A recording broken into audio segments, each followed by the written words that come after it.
Michael Bociurkiw, the senior fellow at the Eurasia Centre of the US-based think tank, the Atlantic Council. Welcome to BBC News. There's lots to get through. First of all, let me get your thoughts on what we've seen overnight from Russia.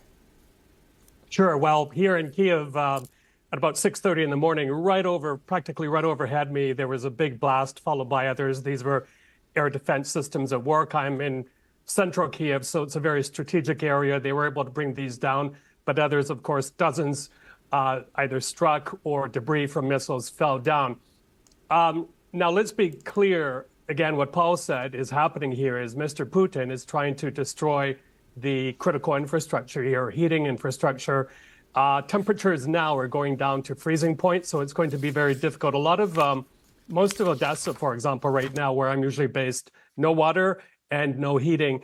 And I think I'll take Paul's analysis even one step further. I think what's happening here, too, is that Mr. Putin is hoping to trigger a humanitarian disaster that will also trigger another flow of Ukrainian asylum seekers towards Europe, putting more pressure on those countries. So it's a very, very bad situation right now. And I asked a similar question to Paul, but do you think now the conflict is just going to intensify as we get deeper into winter? Absolutely. There's no question, because I think the Russians are trying to manipulate this window of opportunity to get what they want. Again, not only to wear down morale, but force people out of their homes, destroy as much as possible, and in the hopes of forcing the Ukrainians to the negotiating table. But everyone I talk to here, yes, they are tired, they are weary, but there's absolutely no way they could see a future of giving away more territory or living under Russian occupation. What do you think we might see next from Ukraine? Well, from Ukraine, Mr. Zelensky, I would say, is putting out mixed signals. On the one hand, he's playing tough to his own population. He does feel like he's someone who speaks on behalf of the Ukrainian people. After all, he's branded as a servant of the people. But on the other hand, he's saying now, I will come to the negotiating table. But there's not much clarity, too, on what they might prioritize. Is it territory or security guarantees?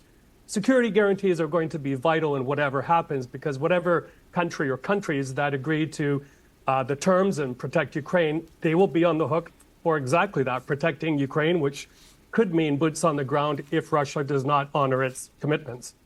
And Michael, let me just ask you this as well. Of course, there's a lot of politics swirling around when it comes to Ukraine. And of course, the most notable is the fact that come January 20th, there'll be a new president in the White House. Donald Trump will return. And of course, there's been a lot of talk about what he might do when it comes to the war in Ukraine. I just wanted to get your take on your thoughts there. Sure. Well, quickly, on Tuesday, we will be at 1,000 days of the war. And I think that's an opportunity coming up in this window of opportunity for Mr. Biden to do what the Ukrainians want, is to approve those long-range missiles for striking inside Russia. As for the Trump people, I think Mr. Trump will try to project himself as the master of the art of the deal. But it does not look like Mr. Putin is in the mood for deal-making. So, you know, miracles could happen, and it could be that Trump and his circle, the controversial picks, some of them who are not in favor of aiding Ukraine, may say, enough is enough. Let's give Ukraine everything it needs to push Mr. Putin back and teach him a lesson. Otherwise, the thinking may be that he's going to be trouble throughout the administration, and they will not want that. OK, Michael Bociurkiw from the Atlantic Council joining us from Ukraine. Thank you very much for your time, and do stay safe. Thank you.